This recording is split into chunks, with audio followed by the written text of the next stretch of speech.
सबसे प्रसन्न करना प्रभु मैं किसी योग्य नहीं। भगवान स्वयं अपने श्री मुख से कहते हैं एकादशी स्कंद भागवत में, व्रतांश यज्ञ छंदांश तीर्था नियमा यमा यथा वरुंधेत सत्संगा सर्वसंगो पहो ही माम। मैं बड़े बड़े व्रत से वश में होने वाला नहीं, मैं बड़ी बड़ी यज्ञों से वश में होने वाला नहीं, मैं नियम संयम से वश में होने वाला नहीं। अगर मैं वश में होता हूं तो साधु संग से होता हूं। तो साधु संग क्या? भगवान की शरण। हे नाथ मैं जैसा हूं आपका हूं। यही भगवान को प्रसन्न करने का सबसे श्रेष्ठ उपाय है, क्योंकि हमारे पास और कुछ नहीं है। जैसे हम कहते हैं भगवान को भोग लगाएं, यार वो पूरी सृष्टि को पवाता है, हम उसको क्या भोग लगाएं। अब हम कहते हैं व्रत उपवास रहने इतने से क्या होने वाला है, यज्ञ करे तो उन्हीं की वस्तुओं से, दी हुई वस्तुओं से यज्ञ कर रहे हैं। सबसे बढ़िया बात है भगवान की शरण होना। हे नाथ मैं आपका हूं, जैसा भी हूं पर आपका हूं। हमें ये दावा नहीं है कि मैं आपके लायक हूं, पर नाथ जैसा हूं आपका हूं। प्रभु मैं आपकी शरण में हूं। सबसे बढ़िया बात है कोटि विप्र बदला गए जाहु, सब पॉजिटिव हो जाए। हम जो कह रहे हैं नाम कीर्तन करो पहले।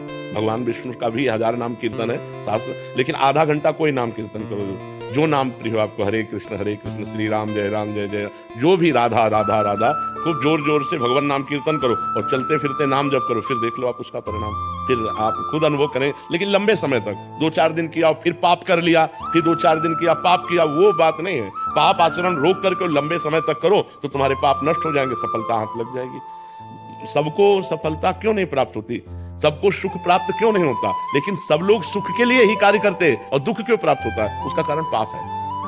हम पाप कर्म वर्तमान में भी करते हैं और जो भूत में पाप कर्म किए हैं वो परिणाम में आ रहे हैं, इसलिए हम असफल हो रहे हैं, दुखी हो रहे हैं, चिंतित हो रहे हैं। नाम जप करो, बहुत आनंद प्राप्त होगा, बहुत आनंद। हम कह रहे हैं लोक परलोक के सब सुख आपको प्राप्त हो जाएंगे। आप डट के नाम जप तो करो।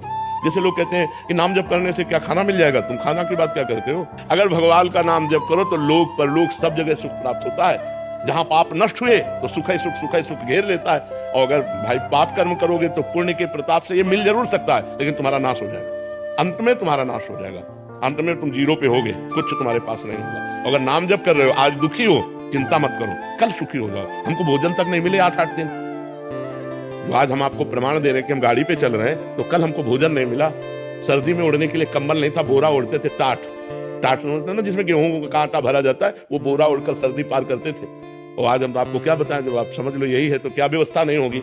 हर व्यवस्था है, राजा बाबू की तरह भगवान रख रहे हैं। तो कल जो था वो जो दुख में था उसमें हम धर्म को नहीं त्यागा, बड़ी कठिनाई से आगे बढ़ते रहे। तो आज वो बात आ गई जो लौकिक और पारलौकिक, ये तो सांसारिक सुख है, लेकिन भागवतिक सुख हम तुम्हें बता भी नहीं सकते कि कितना भगवान हमें आनंद देते हैं। इसलिए नाम जप करो, चिंता न करो, सफलता चरण चूमेगी यदि भगवान की शरण में हो और भगवान के आश्रित हो।